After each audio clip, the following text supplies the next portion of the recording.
मुझे भारत के संविधान पे, भारत के न्यायिक व्यवस्था पे भरोसा है और यही कारण है कि मैं अब जेल जा रहा हूँ। इतने सारे अखबारों में, इतने सारे नेताओं ने तमिलनाडु में जो बिहार के मजदूरों के साथ हुआ उसके बारे में खबरें प्रकाशित की, सोशल मीडिया पे पोस्ट किया सब लोगों ने। लेकिन पुलिस प्रशासन सिर्फ और सिर्फ मेरे पीछे पड़ी रही। मेरा खाता भी फ्रीज कर दिया गया, उसमें जो है 42 लाख रुपया मिला है। कमाल की बात यह है कि 42 लाख रुपया के लिए आज तक आप लोगों ने नहीं सुना होगा कि कहीं भी किसी भी स्टेट का पुलिस जो है प्रेस कॉन्फ्रेंस की होगी और उसमें भी 42 लाख रुपया घर में नहीं पाया गया, 42 लाख रुपया खाता में मिला है। खाता से तो आधार कार्ड, पैन कार्ड सब लिंक रहता है। खाता से तो जो है पैसा आ रहा है और उस पर जो है टैक्स जा रहा है, सबको पता है। चलिए ठीक है, लेकिन मुझे भारत के न्यायाधीशों पे भरोसा है, इंसाफ वो करेंगे। मेरा भी दुख दर्द देखेंगे, मैं सही साबित होके निकलूंगा। और हाँ, आप लोगों से विनती करना चाहता हूँ, जितने भी मुझे चाहने वाले लोग हैं, क्योंकि आप लोगों का प्यार नहीं, सिर्फ और सिर्फ 2 साल के अंदर मुझे इस मुकाम पे पहुंचा दिया कि मैं आज जो है चर्चा का विषय बना हूँ। मेरे पीछे जो है युवराज तेजस्वी यादव जो है वो लगे हुए हैं। तो चलिए ठीक है, बस आप लोग जो है ऐसे ही प्यार बनाए रखें। और ना जाने मैंने कितने माओ के आंखों का आंसू पोंछा है।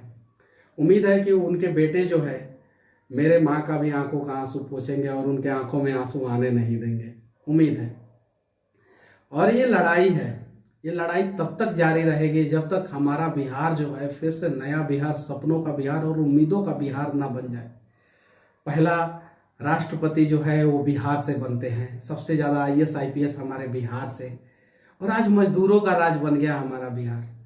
हमारे मजदूर भाइयों को कैसे समस्या होता है वो सबको पता है। दूसरे राज्यों में जाते हैं, 6 महीना काम करते हैं, 4 महीना का सैलरी दिया जाता है, 2 महीना का सैलरी नहीं दिया जाता है, भगा दिया जाता है। 2 महीना का सैलरी इसलिए होल्ड कर दिया जाता है कि ताकि जो है वो जिल्लत भरी जिंदगी फिर से जीने के लिए घर से वापस 2 महीना का सैलरी लेने के लिए आएंगे तो फिर 6 महीना काम करेंगे।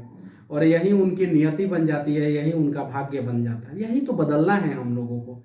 लेकिन ये सारी चीजें जो है हम लोग संवैधानिक पूर्वक लड़ाई लड़ेंगे और अच्छे ढंग से लड़ेंगे। और बाकी न्यायालय तो है ही, इंसाफ तो होगा ही, आज नहीं तो कल लेट होगा। हाँ, ये बात सही है कि कानून के आंखों पे पट्टी है, लेकिन जब सत्ता के शीर्ष सिंहासन पे बैठे हुए लोगों के भी आंखों पे पट्टी बंध जाए, जब उस राज्य के लोगों के आंखों पे पट्टी बंध जाए, जब वहां के प्रशासन के आंखों पे पट्टी बन जाए, जब वहां के सिस्टम के आंखों पे पट्टी बन जाए, तब जो है वो राज बर्बाद हो जाता है। बाकी हर राज्य के कानून के आंख पे पट्टी है, वो तो कुछ देखता नहीं है। जो हम सबूत पेश करते हैं उस हिसाब से न्याय होता है। तो सबूत पेश करने वाले कौन होते हैं? हम और आप। अपने राज्य के लिए लड़ने वाले, अपने देश के लिए लड़ने वाले कौन होते हैं? हम और आप। जब तमिलनाडु अपने राज्य के लिए लड़के अपने राज्य को जो है इस देश में सबसे ज्यादा इंडस्ट्री फैक्ट्री जो है तमिलनाडु में बनवा सकता है, तो हम बिहार के लोग भी लड़के जो है इस देश में जो है टॉप 5 राज्यों में से तो एक हो ही सकते हैं 5 साल में। तो लड़ेंगे हम लोग। और हाँ, मैंने कुछ गलत नहीं किया है मेरे भाई, कुछ गलत नहीं किया है। मुझे गलत करना होता तो शायद मेरे पास करोड़ों रुपया होता। 42 लाख रुपया का कीमत कितना होता है भाई? आप ही लोग बताइए ना। मैं फिर से कहना चाहता हूं, मैं बार बार क्यों जिक्र कर रहा हूं, एक फॉर्च्यूनर का भी कीमत नहीं है 42 लाख रुपया। 55 लाख रुपया में फॉर्च्यूनर का टॉप मॉडल आता है। फॉर्च्यूनर की बात इसलिए कर रहा हूं ना कि शान की सवारी है बिहार में फॉर्च्यूनर, और फॉर्च्यूनर पे नेता चलते हैं कि नहीं चलते वो आप सभी को पता है। और ऐसा मीडिया में बताया जा रहा है कि 4 अकाउंट में यूट्यूबर मनीष कश्यप के खाते में मिले इतने पैसे कि रह जाएंगे दंगा। सिर्फ 42 लाख रुपया यार, क्यों ऐसा आप लोग खबर चलाते हैं? अरे भरोसा होता है आप लोगों पे, आप लोगों का खबर देखने के बाद जो है ना हम लोग जो है वीडियो बनाते हैं और फिर बदले में मिलता क्या है हम लोगों को? क्या मिलता है? देखिए, भरोसा है आप लोगों पे, आप लोगों से कोई शिकवा गिला नहीं है, ये चीज है। लेकिन देखिए, अरे आप लोग कम से कम इस लड़ाई में एक बिहारी का साथ नहीं दे सकते हैं, बिहार के मजदूरों का साथ नहीं दे सकते, तो कम से कम उनका टांग खींचने का प्रयास ना करें। और हाँ, मुझे उम्मीद है कि बिहार के 90% लोग अब जग गए हैं और वो अपना हक मांगेंगे, वो चाहे सरकार हो चाहे सिस्टम हो। जो लोग बोलना तक नहीं जानते थे, बिहार में हत्याएं हो जाती थी और डर के मारे लोग जो है एफआईआर कराने तक नहीं जाते थे। आप सभी को पता है, बताने की जरूरत नहीं है। आज जो है छोटी छोटी बातों पे बिहार के लोग बोल रहे हैं, चाहे वो अस्पताल हो, चाहे वो ब्लॉक हो, चाहे किसी भी प्रकार का। आज से 1.5 साल 2 साल पहले बिहार का कोई लड़का वायरल होता था क्या? कभी आप लोगों ने सुना था? रियरली शायद ही कोई एक इक्का दुक्का होता होगा। अब हर महीना कोई नहीं तो कोई वायरल हो रहा है। देन कौन है, वजह क्या है, आप सभी को पता है।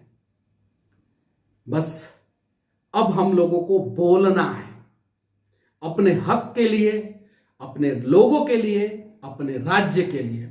और हमें भी वो सारी चीजें चाहिए जो दूसरे राज्यों में है। हमारे बिहार के लोग जो है अब फिर से काबिल बच्चे पैदा करेंगे, ना कि मजदूर पैदा करेंगे। और अगर आज आप लोग इस लड़ाई में साथ नहीं देंगे तो उम्मीद कीजिए एक ना एक दिन जो है लगेगी आग तो जद में आएंगे अनेकों घर। इस शहर में सिर्फ मेरा मकान थोड़ी है। तो ये चीज है। और मुझे अपने लिए खुद करना होता तो एयर कंडीशन स्टूडियो में बैठ के, आप सभी को पता ही है कि मुझे थोड़ा बहुत नॉलेज है और मैं बातों को अच्छे ढंग से रख लेता हूं। एयर कंडीशन स्टूडियो में बैठ के दिल्ली में अपना रिपोर्टिंग कर रहा होता। 42 लाख के जगह पे मेरे खाते में 42 करोड़ से ज्यादा रुपया होता और कोई किसी का हिम्मत नहीं होता कि उस खाते को फ्रीज कर ले। हालांकि जो प्रशासन के लोग हैं उनके भी बच्चे होंगे, उनके परिवार वाले होंगे, उनके घर वाले होंगे। मैं भगवान से सच्चे मन से मैं कह रहा हूं कि मैं भगवान से प्रार्थना करूंगा कि आपके परिवार वाले, आपके घर वाले खूब तरक्की करें, आपके बच्चे खूब तरक्की करें, खूब। और इतनी तरक्की करें कि उस तरक्की में जो है बिहार का भी तरक्की हो। मैं ये विनती करूंगा। और मैं बस न्यायालय के शरण में जेल में जा रहा हूं।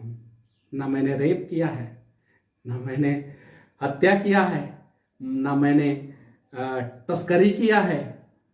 और बस मेरा गुनाह सिर्फ इतना ही है कि मेरे सीने में देश धड़कता है, मेरे सीने में बिहार धड़कता है।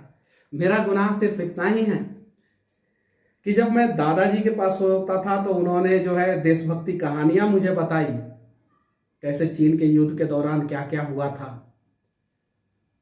मैं अपने पिता के आंखों में आंखें डाल के जब भी बात करने का मैं प्रयास करता हूं तो उन्होंने बताया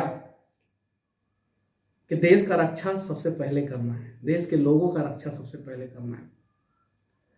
मैं अपने माँ के आंखों में आंखें डाल के जब देखता हूं तो एक उम्मीद रहता है उनके आंखों में कि बेटवा पता ना हमर का कर रहा बा, लेकिन कुछ तो अच्छा कर रहा बा। तो मैं वादा करता हूं कि ना मैं अपने दादाजी को शर्मिंदा होने दूंगा, ना मेरे पिताजी का सर जो है शर्म से नीचे झुकेगा, और ना ही मेरे माँ को गलानी होगी कि मेरा बेटा ने गलत किया है। बस साथ ही साथ बिहार के लोग, आप लोग भी गर्व करेंगे मेरे ऊपर। मैं वादा करता हूँ कुछ ऐसा करूंगा मैं। जय हिंद।